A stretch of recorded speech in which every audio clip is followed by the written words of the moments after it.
from Classic Cottage Art and Antiques in Bowling Green, Virginia, and I love to encourage and help people to make beautiful jewelry, paint beautiful furniture, and make beautiful home decor items. Today I'm going to go over a little bit of the prep that's needed before you begin painting, and then I'm going to pick up and show you the best tips for starting out painting with Dixie Belle chalk mineral paint.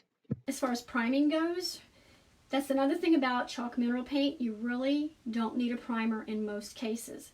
Now when I talk about preparing your piece of furniture, the little to no prep is in most cases. We all know that there's always that problem piece of furniture, like, well, now this one's going to be, because it's going to be a bleeder, right? So there's a few cases where you're going to need a primer. Slick surfaces like glass or slick finishes like tile, those type of things. Slick stick is a bonding primer for slick surfaces. You only need it if the surface is slick. So that's when you would need a primer. The other thing, and we're going to have to put it on this one, but not tonight because this isn't dry or finished cleaning, you would need the product Dixie Belle has called Boss, which stands for blocks odors, stains, and stops bleed through.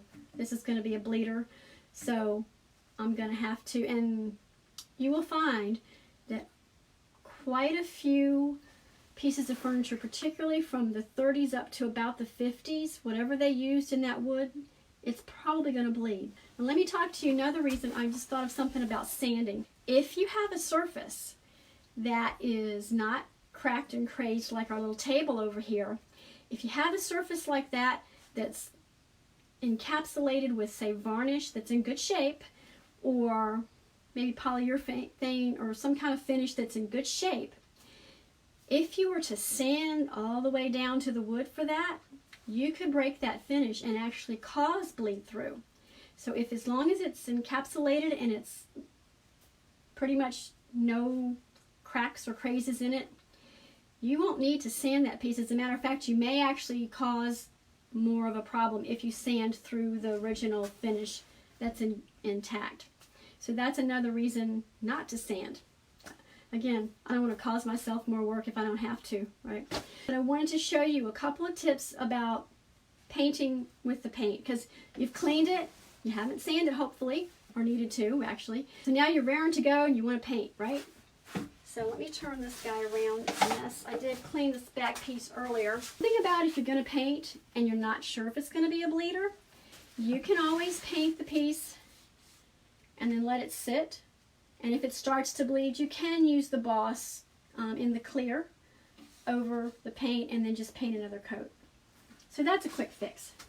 So first of all, the hardest part is choosing a color. I tell that to everybody. The hardest part is choosing a color. We have, what do we got, 69 colors now. That's a lot to choose from. And then that's 69, you could actually mix an infinite number of colors. All right, so you want to shake it up really well. Dixie Belle paint is a water-based paint, which means that you can thin it. Oops, you can thin it with water. And what you really want to do is you want to get your brushes damp to use. It does two things. It doesn't allow the paint to get way up in your bristles so bad. It also allows you to have smoother brush strokes. So, whoops, I'm just going to take it off of this. And the good thing is you don't need a lot of this paint either. It goes a long, long way. I'm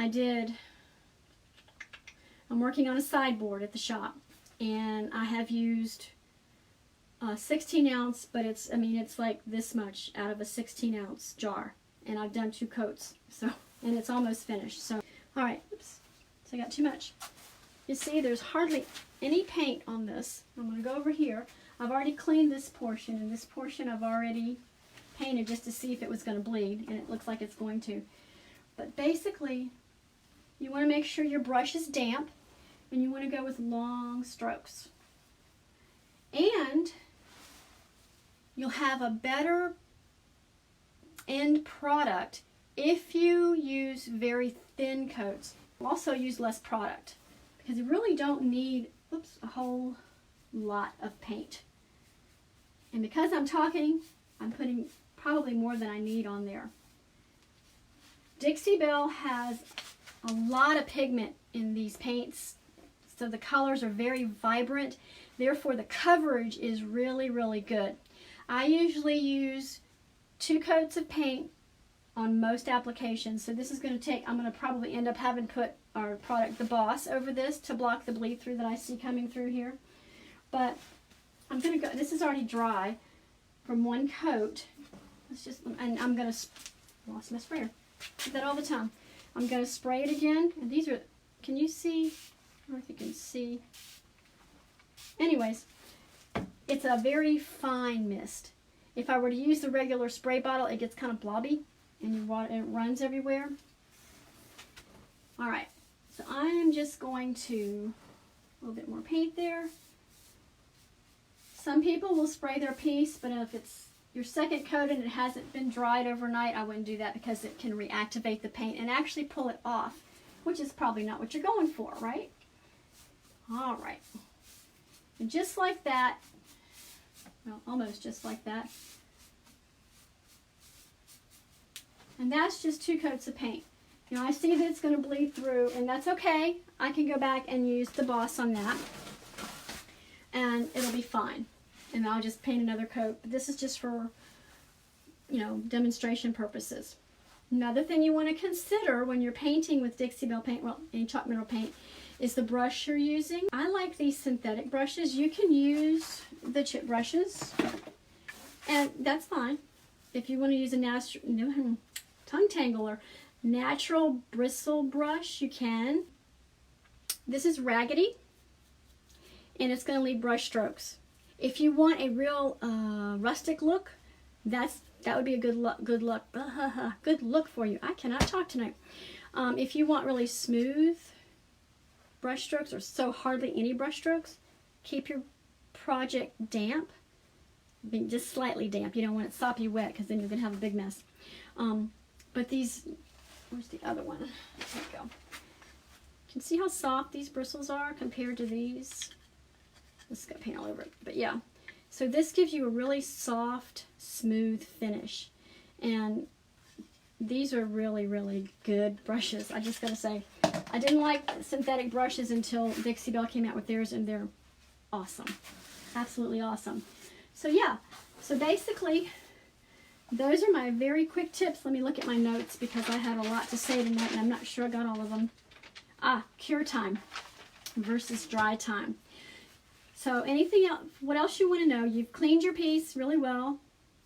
Now you've painted it, keeping your brush damp, and long, there we go again, long, smooth strokes, and very thin coats.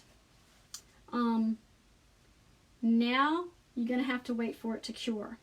You can use it for, I usually like to let it dry for 3 or 4 days. Dry time and cure time are 2 different things. Dry time means when you touch it, it isn't cool anymore, so you think you're ready to use it. You can use it very gently, but it won't be fully cured until 28 to 30 days. So that means that it takes that long of a time for the water to evaporate out of the paint. And that's for any water-based paint. It takes that long for water to evaporate. If you live in a really humid environment, then you're going to probably have a little bit longer for it to evaporate out. So you want to be very careful with your piece until 30 days.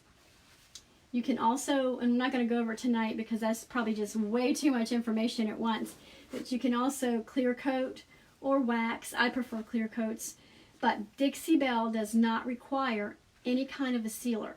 I just like to put sealers on mine just for durability purposes, but it doesn't require it. It does really well outdoors. I think I have a piece at the shop for my sign that I don't think I even put any kind of a clear coat on it, and it sits out in the rain whenever it rains all the time, and it's fine. The door at my shop is painted in Dixie Belle paint, and there is an overhang, but sometimes the rain blows in and it hasn't affected at all. That's one of the other good things about Dixie Belle paint, is it is made in the USA. I want to say thanks for watching.